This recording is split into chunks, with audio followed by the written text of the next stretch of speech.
ಎಲ್ರಿಗೂ ನಮಸ್ಕಾರ. ಎಲ್ಲರೂ ಹೇಗಿದ್ದೀರಾ? ಎಲ್ಲರೂ ಚೆನ್ನಾಗಿದ್ದೀರಾ ಅನ್ಕೊಂತೀನಿ. ಶೈ ಫ್ಲೇವರ್ ಚಾನಲ್ಗೆ ಸ್ವಾಗತ. ಇವತ್ತು ಯಾವ ರೆಸಿಪಿ ಮಾಡ್ತಾ ಇದ್ದೇನೆ ಅಂದರೆ ಹೀರೆಕಾಯಿ ಎಣ್ಗಾಯಿ. ಹೀರೆಕಾಯಿ ಎಣ್ಗಾಯಿಗೆ ಏನೆಲ್ಲ ಸಾಮಗ್ರಿಗಳು ಬೇಕು ಅಂತ ನೋಡೋಣ ಬನ್ನಿ. ಫಸ್ಟ್ ಇಲ್ಲೊಂದು ಈರುಳ್ಳಿ ತಗೊಂಡಿದ್ದೇನೆ. ಅದನ್ನು ಕೂಡ ಸಣ್ಣಗೆ ಹೆಚ್ಕೊಂಡು, ನಾನು ಯಾವುದೇ ಪಲ್ಯ ಆಗಲಿ ಸಾಂಬಾರಾಗಲಿ ಎಲ್ಲ ಮಡಿಕೆಯಲ್ಲೇ ಮಾಡ್ತೀನಿ, ಹಂಗಾಗಿ ನಿಮಗೆ ಮಡಿಕೆಯಲ್ಲೇ ಮಾಡಿರೋದೇ ತೋರಿಸ್ತಾ ಇದ್ದೀನಿ. ಒಂದು ಮೆಣಸಿನ್ಕಾಯಿ, ಸ್ವಲ್ಪ ಅರಿಶಿನ ಹಾಕಿ ಮತ್ತು ಸ್ವಲ್ಪ ಗರಂ ಮಸಾಲ ಹಾಕಿ 1-2 ಸ್ಪೂನ್ ಆಗುವಷ್ಟು, ಮತ್ತು ಅಚ್ಚ ಖಾರದ ಪುಡಿ ಇದನ್ನು ಕೂಡ 1-2 ಸ್ಪೂನ್ ಹಾಕಿದ್ದೀನಿ. ಖಾರ ಬೇಕು ಅಂದರು ಜಾಸ್ತಿ ಹಾಕೋಬೋದು. ಅದು ಹಾಕಿದ ಮೇಲೆ ಮತ್ತು ಸ್ವಲ್ಪ ಫ್ರೈ ಮಾಡ್ಕೊಳ್ಳೋಣ. ಫ್ರೈ ಮಾಡಿಕೊಂಡು ಇದು ಯಾವ ರೀತಿ ಮಡಿಕೆಯಲ್ಲಿ ಮಾಡಿದರೆ ತುಂಬ ಚೆನ್ನಾಗಿ ಬರುತ್ತೆ, ತುಂಬ ಟೇಸ್ಟಿಯಾಗಿರುತ್ತೆ. ಅಡುಗೆ ಕೂಡ ನಾನು ರೈಸ್, ಸಾಂಬಾರ್, ಪಲ್ಯ ಎಲ್ಲನೂ ನಾನು ಮಡಿಕೆಯಲ್ಲೇ ಮಾಡೋದು, ಹಾಗಾಗಿ ರುಚಿ ಚೆನ್ನಾಗಿರುತ್ತೆ ಅಂತ. ಇವಾಗ ಇದಕ್ಕೆ ನಾನು ಆಲ್ರೆಡಿ ಆವಾಗಲೇ ಹೀರೆಕಾಯಿನ ಹೆಚ್ಕೊಂಡು ಅದನ್ನು ಸ್ವಲ್ಪ ಎಣ್ಣೆಯಲ್ಲಿ ಫ್ರೈ ಮಾಡಿಕೊಂಡು ಸೈಡಿಗೆ ಎತ್ತಿ ಇಟ್ಕೊಂಡಿದ್ದೆ. ಹೀಗಾಗಿ ಇದಕ್ಕೆ ಇವಾಗ ಬೆಳ್ಳುಳ್ಳಿ ಪೇಸ್ಟು 1 ಸ್ಪೂನ್ ಆಗುವಷ್ಟು ಹಾಕೋಣ.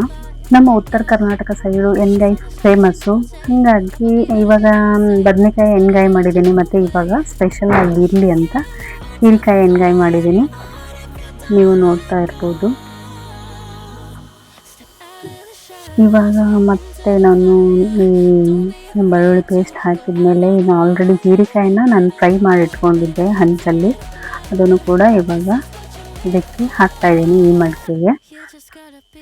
ಸೊ ಸಿಂಪಲ್ ಆದ ರೆಸಿಪಿ, ಈಸಿಯಾಗಿ ಮಾಡ್ಬೋದಾದಂಥ ರೆಸಿಪಿ. ಸೊ ಬ್ಯಾಚುಲರ್ಸ್ ಎಲ್ಲ ಮಾಡ್ಕೊಂಡು ತಿನ್ಬೋದು, ಮಕ್ಕಳಿಗೆಲ್ಲ ಇಷ್ಟ ಆಗುತ್ತೆ. ರೈಸಲ್ಲಿ ಮತ್ತು ರೊಟ್ಟಿಯಲ್ಲಿ, ಚಪಾತಿಯಲ್ಲಿ ಮಾಡ್ಕೊಂಡು ತಿನ್ಬೋದು. ತುಂಬ ಟೇಸ್ಟಿಯಾಗಿ ಕೂಡ ಇರುತ್ತೆ.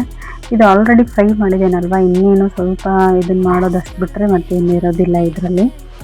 ಹಾಗಾಗಿ ಬೇಗ ಕುದಿಬೇಕಂದ್ರೆ ಸ್ವಲ್ಪ ಆಯಿಲ್ ಹಾಕಿ ಫ್ರೈ ಮಾಡ್ಕೊಳ್ಳಿ, ಅಂದರೆ ಬೇಗ ಆಗುತ್ತೆ. ಇದಕ್ಕೆ 2-3 ಸ್ಪೂನ್ ಆಗುವಷ್ಟು ನಾನಿಲ್ಲಿ ಶೇಂಗಾ ಪುಡಿ ಹಾಕ್ತಾಯಿದ್ದೀನಿ, ಮತ್ತು ಗುರೆಳ್ಳು ಪುಡಿನೂ ಸ್ವಲ್ಪ ಹಾಕಿದ್ದೇನೆ. ಉತ್ತರ ಕರ್ನಾಟಕ ಸೈಡು ನಾವು ಎಲ್ಲ ಪಲ್ಯಕ್ಕೂ ಗುರೆಳ್ಳು ಪುಡಿನ ಹಾಕ್ತೀವಿ. ಈ ಶೇಂಗಾ ಪುಡಿ ಯಾಕೆ ಹಾಕಿದೆ ಅಂದರೆ ಟೇಸ್ಟ್ ಚೆನ್ನಾಗಿರುತ್ತೆ ಅಂತ. ಸೊ ಹಾಗಾಗಿ ಇವಾಗ ಇಲ್ಲಿ ಒಂದು ಸಣ್ಣ ಕಪ್ ಆಗೋಷ್ಟು ಮೊಸರನ್ನ ಹಾಕಿದ್ದೀನಿ. ಮೊಸರು ಯಾಕೆ ಹಾಕಿದ್ದೀನಪ್ಪ ಅಂತಂದರೆ, ಮೊಸರು ಹಾಕಿದ ತಕ್ಷಣ ಇವಾಗ ರುಚಿಗೆ ತಕ್ಕಷ್ಟು ಉಪ್ಪು ಹಾಕೋಣ.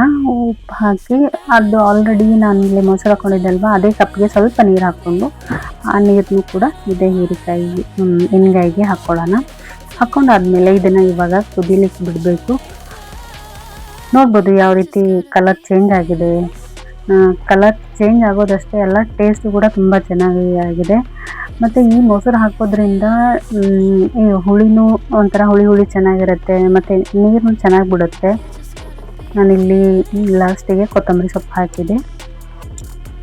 ಕೊತ್ತಂಬರಿ ಸೊಪ್ಪು ಹಾಕಿದ ಮೇಲೆ ಮತ್ತೆ ಕುದಿಯೋಕ್ಕೆ ಬಿಟ್ಟು ಸ್ವಲ್ಪ. ಇವಾಗ ನೋಡ್ಬೋದು ಹೀರೆಕಾಯಿ ಎಣ್ಗಾಯಿ ಪಲ್ಯ ಹೆಂಗಾಯಿತು ಅಂತ.